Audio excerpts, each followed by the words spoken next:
Nikola Jokic 50-point game? I've never really thought of that, to be honest. Just trying to win the games as best we can.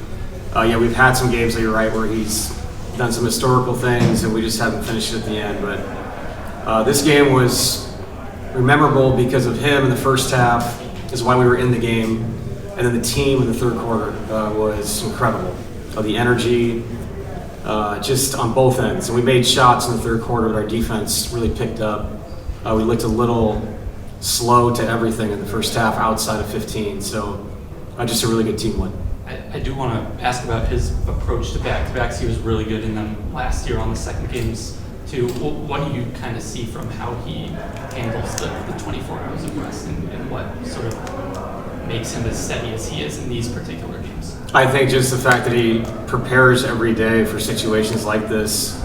If he has 2 days off, he's going to use that time to properly maintenance his body, to get on the court and get things done quickly and efficiently, to get off his feet, which allows you to be the efficient player that he is, nightly. And like I've always talked about practice and player development and all those kind of things. Everything he does is the same. The way he played today is how he works out when no one's watching. So that's what leads to this.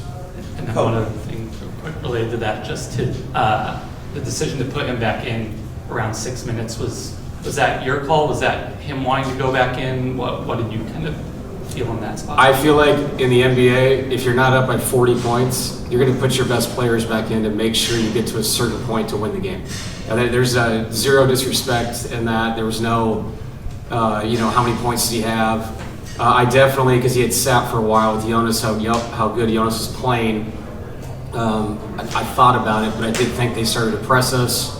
And he's one of our best ball handlers. He's a guy that can, bleed the clock. He's one of the best players alive. And so if you're trying to win games in the NBA, 17 points, 18 points, it's not that big of a deal. 5 minutes to go with a bunch of guys that, by the way, made 16 threes. And the guys that were in the game, Batum had 2, Sanders 3, Miller had 5. And so it would be stupid for me not to put my best players back in to make sure we win the game.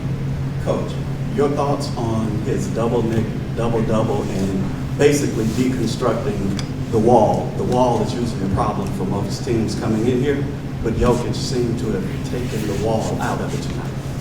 Yeah, I don't know. I mean, the wall is really cool. I think those fans get after it. He always says, some of these gyms he played in overseas, they sound pretty wild.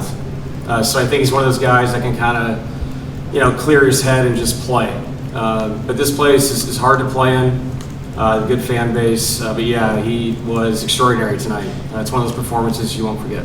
And one more thing, can you talk a bit about Hardaway's grind and contribution to this team? Yeah, he's been incredible. He's exactly what we signed. A veteran player that can make threes, has high IQ offensively, knows how to cut and move, knows how to space correctly. He's given good effort defensively. And, Tim is another guy that I have to maintenance through the season. He's played a lot of years. 20 minutes is a great number for him. In that third quarter, those threes he made, that really pushed the lead out and gave us control of the game, with the other guys getting going as well. Thanks, Coach. Hey, Coach. So what was some challenge today for you guys? What that you think the Clipper gave you that, maybe you guys can do better next time? Or?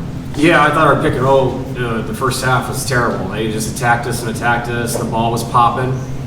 James is such a tough cover. So we had to show him different looks throughout the game. He's one of the best pick and roll players ever lived. So no excuse. So I just thought some of our rotations were slow in the first half. And so it's always good when your team reacts and gets better in the same game instead of having to watch film tomorrow, after a loss. So it was good to see the guys come out at halftime with much more intensity. David, I apologize if you want to answer this, but I thought the last 2 minutes of the second quarter, and he had to start because of injuries. Spencer ended up starting. I thought his defense, I know it's a team thing, but his defense, his pressure on Harden really helped turn the game around the way you guys are playing defensively in his short minute stint, whenever it was. Yeah, and I think for Spencer, it's so easy as a coach to say don't foul him. And if you've never played against this guy who is Hall of Fame all the way through, you really don't know what it's like to guard him until you actually guard him.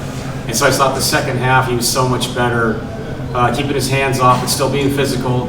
And not to mention, I thought the adjustment to be up even more in the pick and roll with earlier rotations impacting the roller allowed us to really fly around and make things happen, turn them over a little bit, and get out and run. And that's Spencer's special gift. He can really do that. Following up on the stuff with Jonas before the game, what's the key and art that he shows to be able to be so productive even with limited minutes? I think just readiness, professionalism. I was talking about Yoke and how he works and why he is who he is. I think Jonas has a joy for playing. The more I get to know him, he's a joy for life.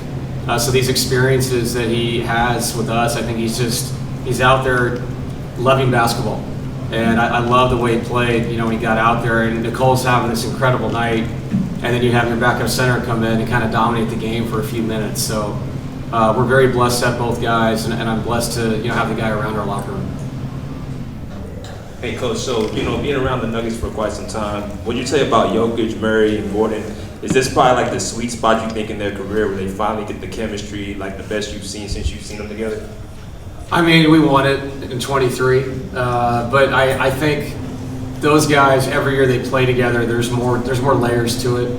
The more you play with somebody, the more you get to know the tendencies a little bit better. I always look at it like if in football, teams that have receivers and quarterbacks that just know where they want them to stop, sit down in a zone, where you just you have this mind meld with each other, and those three guys really do. And I think